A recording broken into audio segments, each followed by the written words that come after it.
John Antonic, go ahead. I beat Greg Hunter to the punch. It's me first. The uniqueness of facing an option team, uh, I'm sure you probably faced some of this in high school a little bit, right? So Yeah, there's some familiarity there with it. yeah, bro. We played the versus Bridgeport. That's all they ran every play, and it's familiar, but I haven't played against it really in the last like 4 years or so. But just watching film and everything, it's kind of coming back, and we're getting taught how to play the option, play a lot of the blocks they do. So that's kind of what we're doing this week. Carly Nevis. That's kind of funny that Army reminds you of Bridgeport. How weird has it been knowing that you're preparing this week for your last college game ever?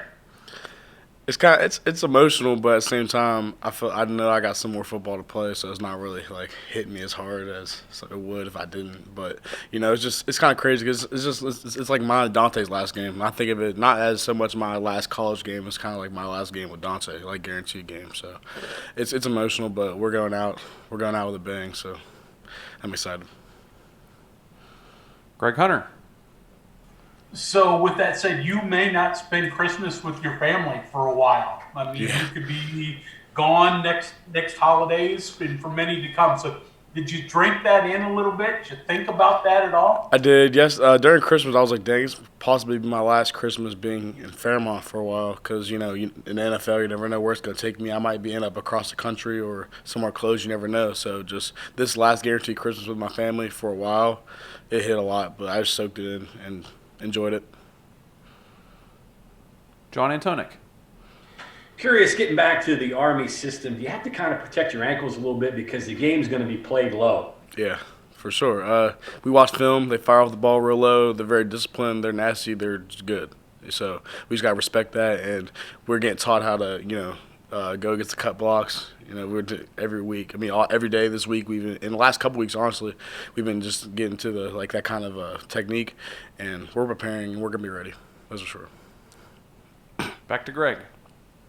So, Darius, besides cut blocks, I mean, as a defensive lineman, what else do you have to do maybe a little different against this team? Can you be as aggressive, or do you have to be more aggressive? Which way? Oh, you gotta be more aggressive. You're watching a film. Army's a very disciplined team. They come off the ball hard, low, every single snap, and they do not quit till the whistle's blown. So you gotta be more aggressive. You gotta just tap it to a whole nother level this game, and we understand that, and we are going to. So it's gonna be fun. Cody Nesper. Darius, you've talked this year about how it's kind of your role in Dante and the whole defensive line to kind of eat up blocks so the linebackers can clean up. Does that still apply against an option team? Honestly, yeah, but no. It's kind of a play your game type of game. They come off the ball, you know what they're gonna do. They're gonna run the ball. So we always gotta do our jobs and play complementary football. Because if one person jumps out their gap this week, it's touchdowns, and we know that. So we just gotta be more disciplined and more in tune and focused in this game too. So. Greg, go ahead. Are players going to miss sort of the entertainment side of bowl games? You usually go down a few days, do a few things that are fun. You going to miss that? Yeah, it's different because, like before COVID, we go down a week before and then enjoy our time, do stuff there. Like we went to Orlando my sophomore year, went to Universal Studios, and we had fun. But, since COVID hit, you can't really do any of that. So we're treating it like a regular away game. But it sucks because, I mean, the freshmen don't really know what that feels like, and also it's not very good for the Tupper class because like we know what it feels like to go to a ball game, and now we can't. It's just kind of like a regular away game. But at the end of the day, we got a game to play, and it's a business trip. So we just got to just prepare and just do the right things and win. Back to Carly.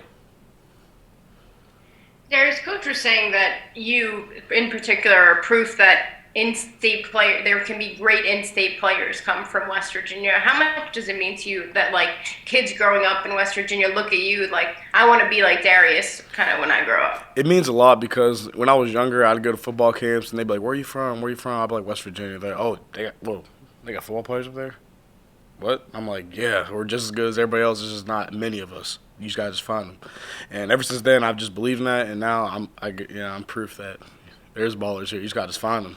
And because we're not from Florida or Texas, California, that don't mean we can't play ball. We got Randy Moss, one of the Hall of Fames coming out of West Virginia. Ryan Switzer. We have a lot of people, and just I want to be that person that they name also. So that's my dream. Kevin Kinder, go ahead. We've seen the staff has tried to get you all some activities to make this a little bit more like a bowl thing. So, looking at the trip to the Wisp, who was the best defensive lineman on the snow? Who did the best? Like on the tubing, you talking about? So all of us went together. Like there was a lot of times where like we out there, like there's allowed to be 4 of us in a group at a time. And I think the funniest one was Sean Martin because he's so tall and over the humps, his feet would touch. It was very awkward, but it was very funny. So I think he did the best, and I think he had the most fun also. Back to Cody. Darius, for a guy like you who has NFL aspirations, what goes into deciding to play in the bowl game? Obviously, the last few years we've seen a lot of high-profile players opt out.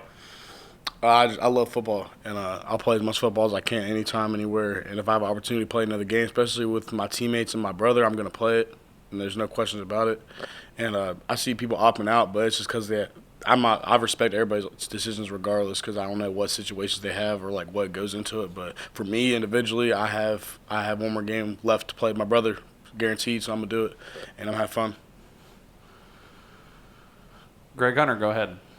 So what is your schedule after the bowl game? I mean, you go out to a training camp right away, start working with the trainer. What do you do?